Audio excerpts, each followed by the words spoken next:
awal film kita diperlihatkan seorang wanita yang bernama Saryatu yang berlayar di laut dengan perahu kecilnya dengan tas bergambar kumbang di atasnya. Saryatu tampak khawatir saat menghadapi gelombang besar, lalu dia memainkan sihir dengan gitar di tangannya. Gelombang besar di depannya pun terbelah. Namun selang beberapa saat kemudian gelombang besar pun datang lagi dan menghantamnya dari belakang. Dia pun terdampar di sebuah pulau. Saryatu yang tak sadarkan diri terbangun oleh tangisan bayi. Ternyata bayi tersebut berada di dalam tas berlogo kumbang dan bayi tersebut bernama Kubo.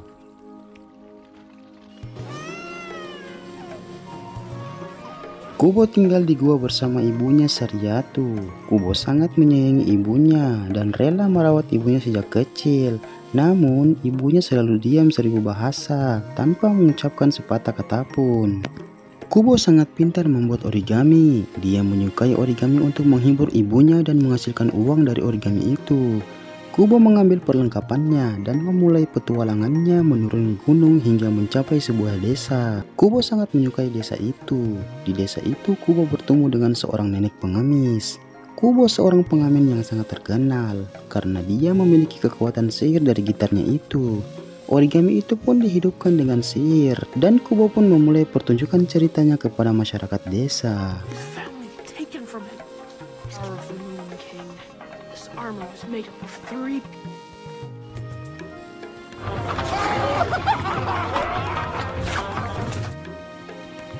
Kubo bergegas kembali ke gua. Kubo bertemu dengan ibunya sebelum matahari terbenam. Saryatu pun terlihat senang Kubo tiba dengan selamat. Malam itu ibunya menceritakan sebuah cerita kepada Kubo.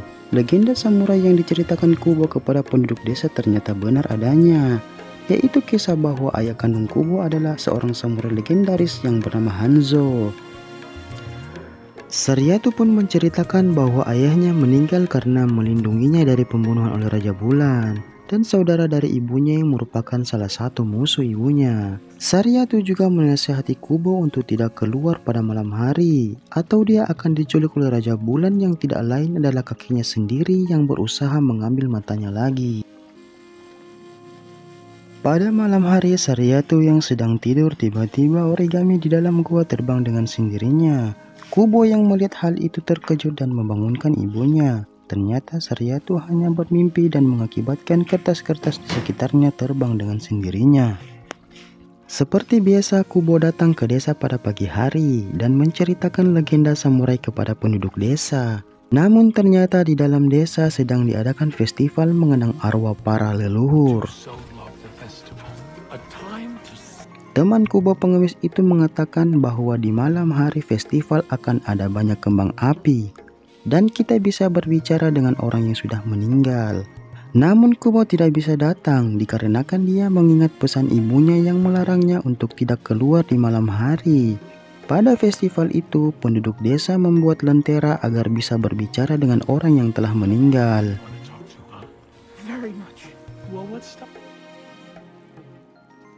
Kubo pun kemudian bergegas pergi di sore hari. Dia pun berjalan di area pemakaman. Kubo melihat banyak penduduk desa yang mendatangi makam dan membawa lentera. Mereka pun berbicara dengan roh orang yang telah meninggal. Kubo pun duduk di depan sebuah batu dan meletakkan lenteranya seraya berdoa dan bercerita tentang dirinya dan keadaan ibunya. Kubo melihat lentera milik penduduk desa yang menyala, yang berarti roh orang meninggal itu menyambut mereka. Namun lentera Kubo tidak bisa menyala. Dia pun terlihat jengkel dan ia pun memutuskan untuk pulang. Namun sesuatu terjadi pada Kubo. Belum sempat ia sampai di rumah, malam hari pun tiba dan terdengar suara aneh memanggilnya. Ia pun melihat bayangan misterius. Ternyata itu adalah saudara dari ibunya yang telah lama mengincarnya. Dua wanita itu pun mengejar Kubo. Dia pun berlari bergabung dengan penduduk desa yang tengah merayakan festival. Kabut yang mengejar Kubo mulai menyerang penduduk desa. Kubo pun terjatuh dan disinilah ibunya datang membantu dan menghadapi saudarinya yang ingin mencuri mata Kubo. Ibunya pun mengeluarkan sisa kekuatan untuk menyelamatkan Kubo dari kejaran saudarinya. Kubo terbangun dari pingsannya. Ia melihat seekor monyet putih dan berkata padanya bahwa dia berada di tempat yang ia sendiri pun tidak tahu di mana. Monyet itu mengatakan kalau ibunya telah mati dan desa yang Kubo datangi telah hancur. Monyet itu berkata kalau saudara dari ibunya masih mencoba mencari dan mengejarnya. Mereka pun mencari tempat berlindung. Mereka pun menemukan bangkai ikan dan berlindung di dalamnya. Kubo yang masih kebingungan bertanya kepada monyet itu siapa dia sebenarnya. Ternyata monyet itu adalah jimat yang dihidupkan dengan sihir ibunya. Monyet itu pun berkata yang harus Kubo lakukan saat ini adalah mencari 3 benda pusaka untuk melindungi dirinya dari kejaran kakeknya si Raja Bulan.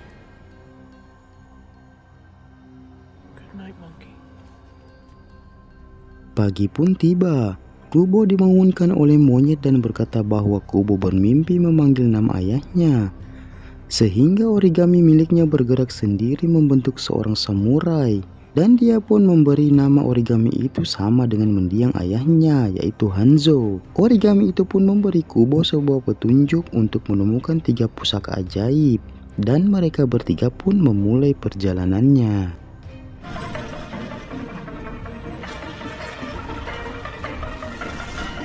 Ketika di perjalanan mereka tidak menyadari bahwa mereka dibuntuti sosok asing. Monyet yang berada di depan tidak menyadari Kubo telah menghilang. Ternyata Kubo diculik oleh seekor kumbang samurai. Si kumbang menculiknya karena ingin melihat origami yang sama seperti bentuk samurai. Lalu si kumbang menceritakan bahwa dulu dirinya pernah menjadi seorang samurai. Kemudian ia dikutuk menjadi seekor kumbang dan dihapus semua ingatan masa lalunya. Kubo pun menceritakan bahwa ayahnya adalah seorang pemimpin samurai. Kumbang itu pun tertarik dan meminta untuk ikut dalam misi mencari 3 benda pusaka. Tetapi monyet sendiri tidak setuju. Namun kumbang samurai meyakinkan si monyet dan menunjukkan skillnya dalam memanah. Waduh, samurai kok nunjukin skill memanah? Seharusnya kan nunjukin olah pedang, gimana sih? Lanjut. Ketika mereka sedang berjalan, tiba-tiba mereka terhenti ketika melihat lubang yang mengarahkan mereka ke dalam sebuah gua yang berbentuk tengkorak. Monyet mengatakan agar tidak menyentuh apapun, namun si kumbang dan Kubo tak sengaja menyentuh pintu gua yang membuat mereka terjatuh ke ruangan bawah tanah. Mereka melihat pedang di atas tangan tengkorak besar. Kumbang kemudian mengambil pedang itu dan tiba-tiba saja tangan tengkorak itu terbang. Tulang-tulang yang ada di sekitar mereka bersatu dan berubah menjadi monster tengkorak raksasa. Monyet pun mencoba memotong raksasa itu dengan pedang, tetapi pedang tersebut malah patah. Ternyata pedang itu adalah pedang pusaka palsu. Origami itu pun menunjukkan pedang yang asli terletak di atas kepala dari monster tengkorak itu. Kubo melihat banyak sekali pedang di kepala monster tersebut. Monster itu pun menangkap si monyet, dan monyet pun berusaha mengambil pedang di kepala dan memukulnya, tetapi sia-sia. Kubo pun dengan kekuatannya membuat burung dengan tujuan untuk mengalihkan perhatian monster tengkorak itu.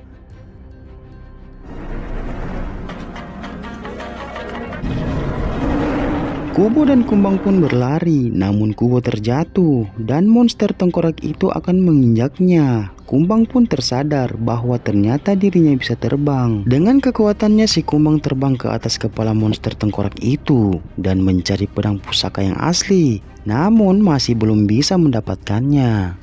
Kumbang pun ditangkap oleh monster tengkorak dan Kubo pun terlempar, tetapi si kumbang menolong Kubo dengan anak panahnya. Lalu Kubo pun terjatuh di atas kepala monster tengkorak lagi dan berusaha mencari pedang yang asli. Di sisi lain si kumbang dan monyet akan dilahap oleh si monster. Akhirnya Kubo mendapatkan pedang pusaka yang asli dan monster tengkorak itu pun berhenti dan hancur. Si kumbang terbang dan menyelamatkan teman-temannya keluar dari gua itu.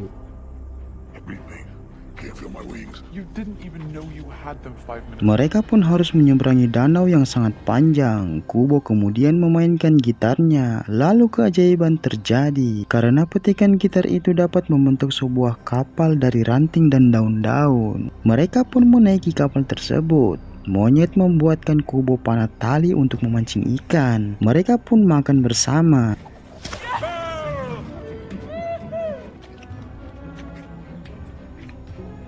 Tiba-tiba saja badai menghadang mereka. Mereka pun terkejut karena mereka melihat pusaka kedua itu di dalam air. Si kumbang langsung masuk ke dalam air, tetapi si monyet dan Kubo melarangnya dan mengatakan di dalam air itu ada seekor makhluk dengan mata menyala yang membuat siapapun yang melihatnya tidak akan bisa kembali lagi. Kumbang pun tak menghiraukannya dan tetap masuk ke dalam air untuk mengambil pusaka yang kedua. Karena ombak yang cukup tinggi, Kubo yang khawatir akan keselamatan si kumbang kemudian masuk ke dalam air. Melihat hal itu, monyet pun ikut masuk ke dalam. Namun tiba-tiba monyet ditarik oleh saudari ibu Kubo. Sementara itu, Kubo yang ada di dalam air menemukan baju samurai pusaka yang kedua. Namun tanpa dia sadari, di belakangnya muncul seekor monster dengan mata yang besar dan menyala menatap dirinya, hingga membuat Kubo seperti tidak sadarkan diri. Di tempat lain di atas kapal, monyet sedang bertarung dengan bibi dari Kubo. Kumbang pun muncul dan ikut bertarung membantu si monyet dan berhasil menangkap bibi Kubo. Setelah itu si kumbang kembali masuk ke dalam air untuk menyelamatkan Kubo yang hampir dimangsa monster besar itu. Namun Kubo berhasil diselamatkan oleh kumbang. Si monyet kembali bertarung di atas kapal dengan bibi Kubo. Dengan kekuatannya si monyet berhasil mengalahkan bibi Kubo. Kumbang pun membawa Kubo ke atas kapal. Tiba-tiba kapal yang hampir hancur tadi kembali seperti semula. Kubo pun tersadar dan mengatakan kalau ia melihat sekilas ibunya berubah menjadi monyet. Dan memang benar, si monyet memang adalah ibu Kubo. Mereka pun berhasil menyeberangi sungai. Ibunya yang berubah menjadi seekor monyet itu menceritakan kepada si kumbang bahwa ternyata perubahannya itu tidak lama lagi dan ia pasti akan menghilang.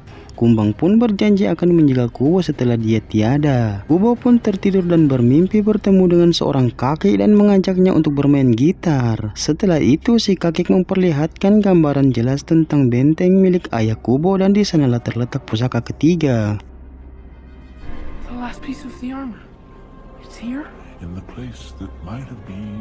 Kubo pun terbangun dan menceritakan kepada kumbang dan monyet bahwa lokasi pusaka ketiga ada di benteng milik ayahnya. Mereka pun melanjutkan perjalanan menuju benteng itu.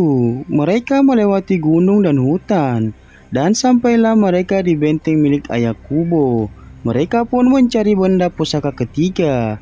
Sampailah ia di sebuah ruangan yang terdapat lukisan kuburan orang tuanya. Kubo pun masuk ke dalam ruangan tersebut dan melihat dinding yang dipenuhi lukisan-lukisan mirip kejadian yang dialaminya. Ketika mereka keluar dari ruangan, tiba-tiba di belakang mereka muncul asap hitam milik bibinya dan menangkap mereka bertiga. Di sini bibi Kubo menceritakan bahwa si kumbang adalah Hanzo, ayah dari Kubo. Hanzo dikutuk menjadi kumbang dan dihapus ingatannya. Lalu bibinya melempar Hanzo dengan kekuatannya. Ibu Kubo pun menyerang saudarinya itu. Mereka berdua pun bertarung, tetapi bibinya berhasil mengalahkan ibu Kubo. Ketika bibinya akan membunuh ibu Kubo, datanglah Hanzo melindungi istrinya. Tiba-tiba bibi Kubo pun langsung menusuk Hanzo dari belakang. Kubo yang melihat hal itu pun marah dan berlari ke arah gitarnya dan memetik gitar itu. Hingga salah satu senarnya putus dan membuat satu kekuatan yang mampu mengalahkan bibinya. Keesokan paginya, Kubo melihat bahwa kedua orang tuanya telah hilang. Origami itu pun menunjukkan bahwa pusaka ketiga berada di desa tempat Kubo berasal. Kemudian Kubo pun terbang kembali ke desa asalnya untuk mengambil pusaka ketiga tersebut. Sampailah Kubo di desanya dan mendapatkan pusaka ketiga itu. Kemudian Kubo pun memakai helm pusaka itu. Lalu ia memanggil sang kakek si Raja Bulan untuk bertarung melawannya. Sang kakek pun datang di hadapan Kubo dan mengajak Kubo untuk hidup dengan dirinya di kerajaannya. Tujuan kakek Kubo mengambil mata cucunya itu karena Kubo akan terus melihat kebencian dan penderitaan manusia.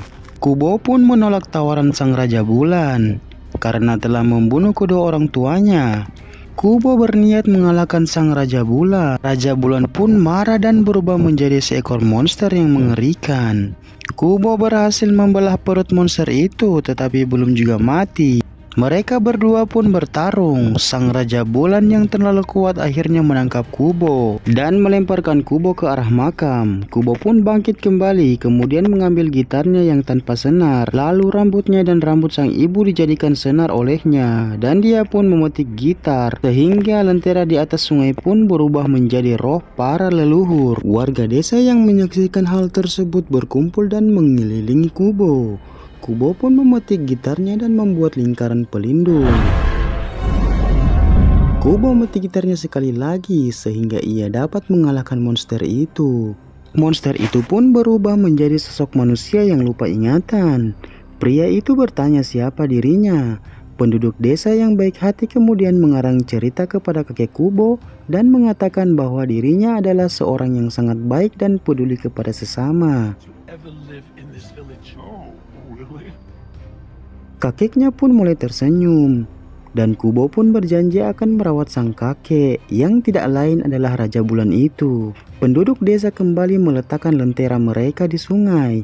Kubo pun ikut juga menaruh lenteranya di batu altar dan berdoa untuk orang tuanya. Orang tuanya pun muncul dalam wujud roh, kemudian menemaninya yang akan meletakkan lentera ke sungai, dan cerita pun berakhir.